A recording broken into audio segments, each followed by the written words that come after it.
Yeah, and things like Twitch and Facebook gaming have really brought them in. It's crazy how big like esports in general is taken off, and it's all that younger demographic. Well, I noticed that a couple years ago we were in Vancouver out there with the Rough Riders. We're playing the BC Lions, and BC Place Stadium holds a little over 60,000 fans. Right across the street is Rogers Arena, home to the Vancouver Canucks.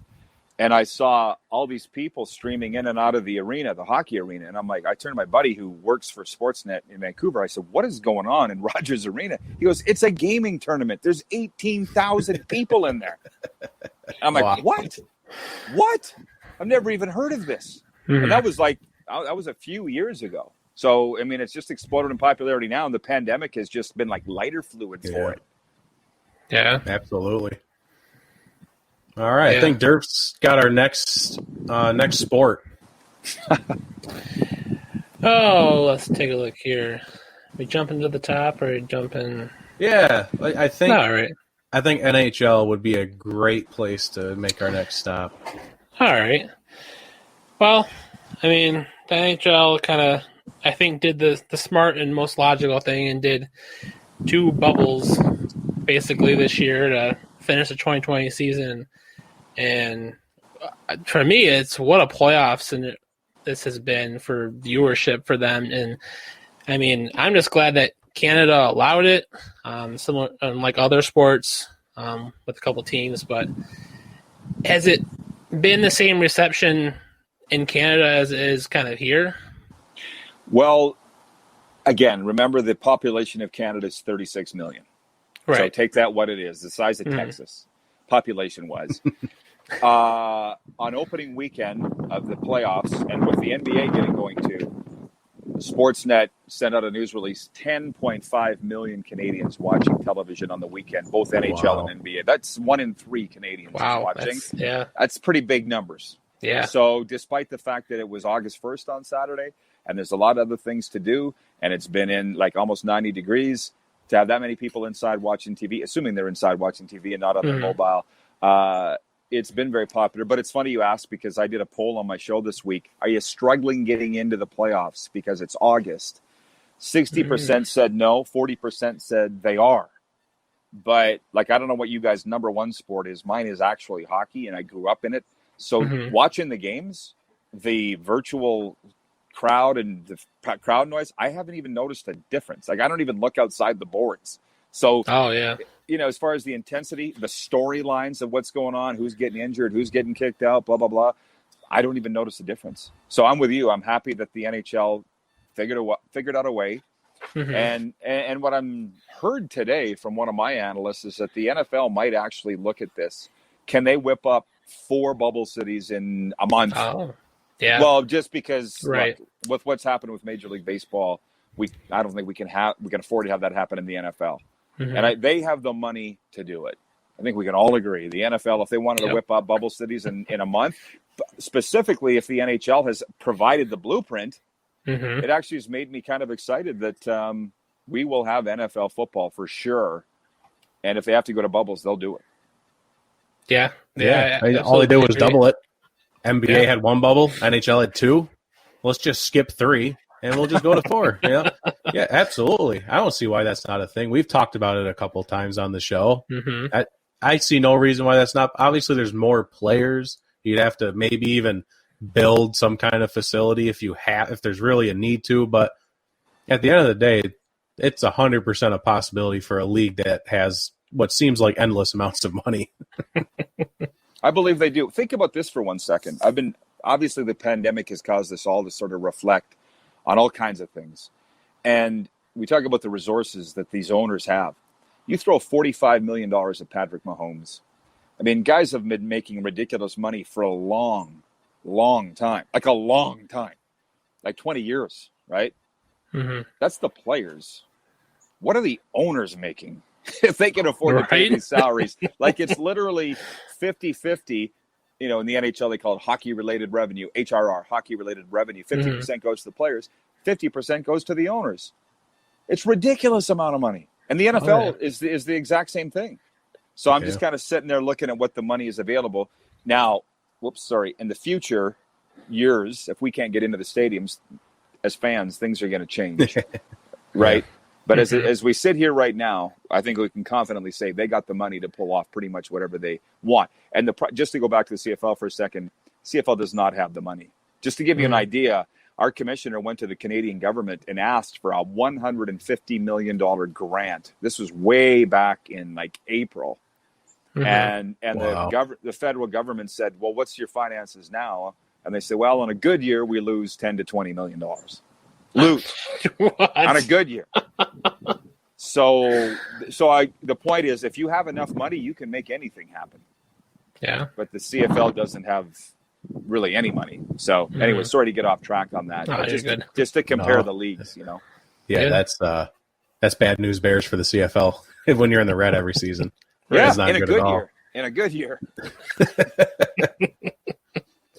So I'm curious. What's the team of the Rod Peterson show? Because I know you talked about the Oilers a little bit. You had a guest on from the Oilers, but I also saw today you were wearing the Canadian sweatshirt, which beat my Penguins last night after coming back 3-1. So, is it an official Oilers or Canadians show? Oh, it's everything. Like most of the crew are Leafs fans, Toronto Maple Leafs fans. Oh, okay. But if you watch enough of the show, I'm usually wearing gear from a different team, from a different league every day. So, I mean, I host sports trips. We go all over the States, usually to a Sunbelt city to go to NFL, NHL. I host like 60 viewers to our show every year, and I always buy gear everywhere I go. So I got Buccaneers, I got Dallas Cowboys, Dallas Stars, Florida Panthers, like you name it. So my teams are the Vegas Golden Knights, actually, and the Dallas Cowboys, sorry to say, the Toronto Blue Jays, obviously, and Raptors. But we all have our own teams, and it makes it a heck of a lot of fun to sit and poke stuff at each other on a daily basis. I mean, you've watched the show. It's not much different than what we're sitting here doing right now. Right. You know, I call it the view for sports fans. Sitting around every morning having coffee and just talking about the sports issues of the day, not Donald Trump or COVID or everything else that everybody's sick of. That's the beauty of sports. It's hard to get sick of sports. Well, very hard. People were saying to me when this started, including my family, they're like, oh, there's no sports. What are you going to talk about? I'm like, leave that to me. Okay, just tune in. We'll cover. You're still going for coffee, aren't you? Or at least in normal times. Everybody's going for coffee in the morning. That's just what we're doing. So we've kind of managed to pull it off until here we are, return to play in most leagues, and we actually have games to talk about now. It's worked just fine. Well, you mentioned the Knights there, the Golden Knights, who were an expansion team. Now, as you could probably see, I'm pretty excited about the Kraken becoming a thing. Just a little bit. I'm going to put my Seattle Kraken's flag on back order here because I'm pretty sure they're sold out. But I'm really curious about your opinions on the expansion draft for new teams because in my eyes, I don't know about Fred, but it seems a little broken. The Golden Knights come in, they take, a top 3 player from every team, however this really works, and then they're off and running and they almost win the Stanley Cup. I don't know what the second option would be, but right now it seems a little overpowered. Well, I'll tell you, it's a great question. Have you ordered your Seattle Kraken gear yet, by the way? I'm working on it. There's a couple there. It's sold out is on pretty much everything, big red letters stuff. Unbelievable. And they said they've sold 4 times the merch in a day than what the Golden Knights sold in their first month. Wow. So it tells me that they did something right, with the name. I didn't really care for the name. I didn't know Kraken at all. I do now, and it'll grow on me. But what the NHL didn't want to have happen was what happened in the early 90s. Tampa Bay, Ottawa, Florida, they were bad for so long. Oh, there we go. There we are. They were bad for so long. They didn't want that to happen again. Can you hear me? Yep. You got me? So then with Vegas, and I do take slight umbrage, not with you, but with anybody that says the rules were bent in their favor because they did a really good job of their drafting. And those Right. those guys are friends of mine with the Golden Knights. They're all Western Canadian guys that came from junior, where I spent 17 years. I know all of them, and they knew every single player they were picking. Like, honestly, Dylan, that expansion, this guy's driving me nuts. That expansion roster, who was Jonathan Marchessault? Who was Thomas Nosek? Who was Derek England? Like, they really were a bunch of stiffs. I'm sorry to say. Marc-Andre Fleury, I mean, this will not change. They didn't change in the old draft, and it didn't change in this one. Teams could still only protect one goalie. You mentioned your Penguins. The Penguins had to make a choice between Matt Murray and the Flower. I mean, who are you going to take? And so the most important position on the team is the goaltender. And Marc-Andre Fleury is the face of that franchise. He was the first player ever chosen in that draft. And like they did it right. You know, you look at Florida back in the day, John Van Beesbrook was their first goalie. Ended up taking him to the Stanley Cup final, as if you remember, right? The Rats. Are you guys old enough to remember that? I'm not. Sorry. Well, there was rats. There was this great story. Google it. Florida Panthers, rats. There was rats in the arena through that playoff run. And the Panthers players, including Rod Brindamore and Scott Mellenby, were killing them with their hockey sticks on their way into the rink to play. So that story made the news. And all of a sudden, they were selling plastic rats. I've actually got 2 of them on my desk for my show. Somebody sent them to me, plastic rats, and every time the Panthers scored, they were littering the ice with these plastic rats. Sorry to get off. That's amazing. Yeah, that's it. Just Google Florida Panthers rats, and you'll read stuff for days. So it's a combination of things. The guys with Vegas knew what they were doing, and the NHL did not want to have a team that was bad for 5-6 years. Nashville was awful. Like, they didn't make the playoffs for their first 8 years. Like Vegas probably, it was too much the other way. Like, I got it, like, to go to the Cup final their first year was a little hokey.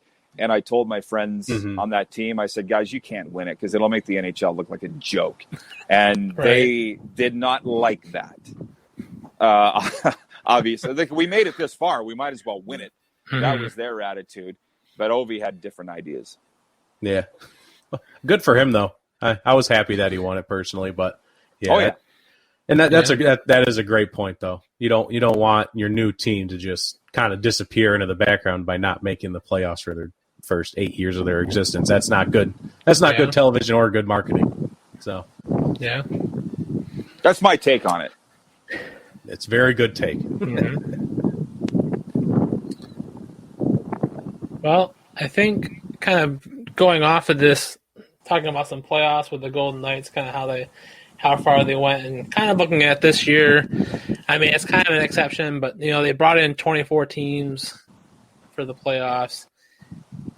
Does the NHL continue on that once you go back to a more regular season? I mean, I was looking back at some stats here, and back in the early 90s when San Jose was an expansion team, there was only 21 teams, and it was still 16 teams made the playoffs. It's still 16 teams now. And now that you're looking at the Kraken coming on board, bringing it up to 32, and you're still looking at 16 teams, I mean, granted, it's similar to the NFL, but does the NHL take advantage of this new playoff format and kind of continue it on? Just one last commercial break for On and Off the Field with Durf and Dylan. We got to squeeze this in for the RTF Sports Network. Enjoy the rest of the show commercial free. I'd like to go around the table and get you guys' opinions on it too, because I think they should. One of our viewers brought it up last week on our show, and Matthew Barnaby just happened to be on the air with us. You guys must remember Barney. He just happened to be on the air with us when that question came in, and he's like, whoa, I'd have to think about it. And then I'm like, yeah, for a lot of reasons, yeah. Just, and the number one in my mind is business. Yeah. You've got 24 markets interested in the playoffs. It's a lot better than 16. That's the biggest thing. And then you got 7. It'll now be 8 teams miss the playoffs. Put them in the draft lottery and have their own little thing. I think it's a great idea. And then you talk about 16 to 21 for years made the playoffs. Yeah, it's kind of unbalanced now to only have half the league. And Barry Trotz came out today and said he wants to see this stay. And when Barry Trotz speaks, a Stanley Cup champion coach, a former coach of the year, all it's going to take is a guy like that saying he wants it, and everybody's going to jump in line and agree. It's just because it's Barry Trotz. Exactly. Right. So I'm all for it. What about you guys? I kind of agree with just for the common sense of business. Why not add more teams? You still want to leave some competitive. You don't ever want to water down a regular season, which is what the NFL had a lot of problem with going back and forth. If they wanted to expand a little bit, but like you just got done saying, both of you, it was 16 teams out of 21. Mm-hmm. I mean, now it's only half. Yeah, you're here already. You're set up. You're set up for what, 21 teams. You're already here.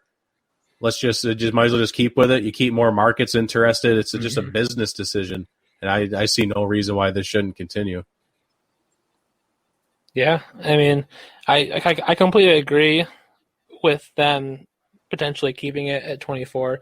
I mean, not only just for business purposes, like business gain for a lot of these teams and a lot of these markets, but also just like for fans though. Like right now you're looking at 15, potentially 16 fans or 16 teams of fans that are like, well, we didn't make it. Now we got to sit and watch the rest of the league play for how many ever weeks.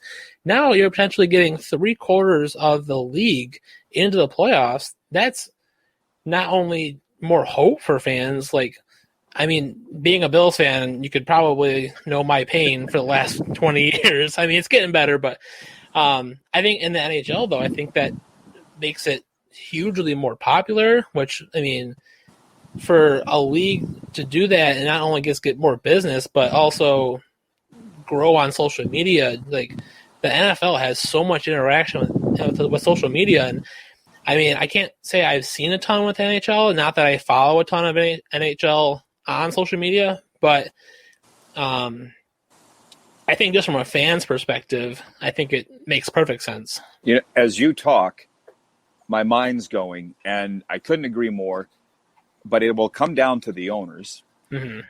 Always does. And they don't really care what the fans think in any league. It's just it's the most ridiculous thinking because they're the ones paying the freight, yet they don't have a say. It's never been the case. But in this case, the only reason the NHL is playing is because of the owners. Believe me, I had enough NHL players on my show during the pandemic break for them saying, we're not getting paid at all. This is money time for the owners. Yeah. This is when the TV revenue comes in. If they were able to sell tickets, every barn, as we say in Canada, you might too, is sold out because it's playoffs. So when we emerge from the pandemic and we're allowed to have fans back in the buildings, all of a sudden you've got 24 markets out of the 32 where the ratings are getting. You're not going to have teams out of it by the 1st of March or even the middle of February, right? So all of a sudden you got races going almost right to the end of the regular season, which will mean the games will mean more. You're going to sell more tickets and you're going to have more eyes on the tube. So it doesn't matter what I think or you think or the players think or Barry Trotz thinks. If the owners have an opportunity to make more money, you just solved it right there. Yeah. Money talks, baby. That's all the owners will ever care about. And BS walks. And that's the money talks is basically the mantra of Major League Baseball this past season. After everything that happened in the spotlight for that sport, absolute disaster. The season is a disaster. But I guess my main question for Major League Baseball for you was you mentioned Toronto Blue Jays just a little bit earlier in the show. They get kicked out of Toronto, and we all know that made sense for the most part. You don't want every MLB team traveling in and out of Canada, Toronto, leaving, coming back. I understood their precautions there.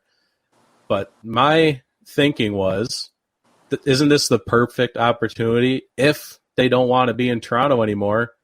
Build your stadium in Buffalo, somewhere in New York. Just move the Blue Jays out of Toronto altogether. I mean, well, I don't know what you've heard, but there is absolutely zero movement for that to even happen. I mean, the Blue Jays, nothing. I mean, I'll guarantee you the Blue Jays were very upset that they had to move. Look what this is costing them. I mean, for this season.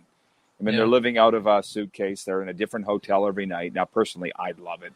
But if it was me, but I can get the inconvenience of it all. Baseball has been the handbook of how not to handle things in the pandemic. Let's be honest 100%. with you. It has been disgusting to watch. Yeah. So somebody had to be that, and it just happens to be Major League Baseball. And I don't really see how they can get through a season, but we're all learning from Major League Baseball. For instance, Marlins have 14 players go down initially, and now it's up to 22. And Don Mattingly's phone was ringing off the hook from prospects that wanted to come play. So my friends in pro football that are complaining about wanting to opt out, I'm like, you guys opt out, you may never get back in. So really think about that closely. And this is football, where there's like 3 times as many players in football available to come play than baseball players. That's just the truth. Because there's 3,000 graduating players in the NCAA every year. So that was just what we learned from baseball, that if you opt out or get sick and lose your spot, you're going to be replaced like that.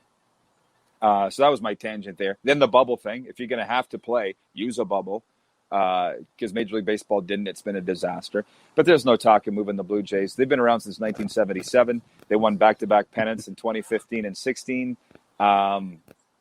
They love Canada. Canada loves them. And they never said it, but the Raptors did. They're like, we have the whole country in the palm of our hands every time we play. The whole market is ours. So when I talk about Canada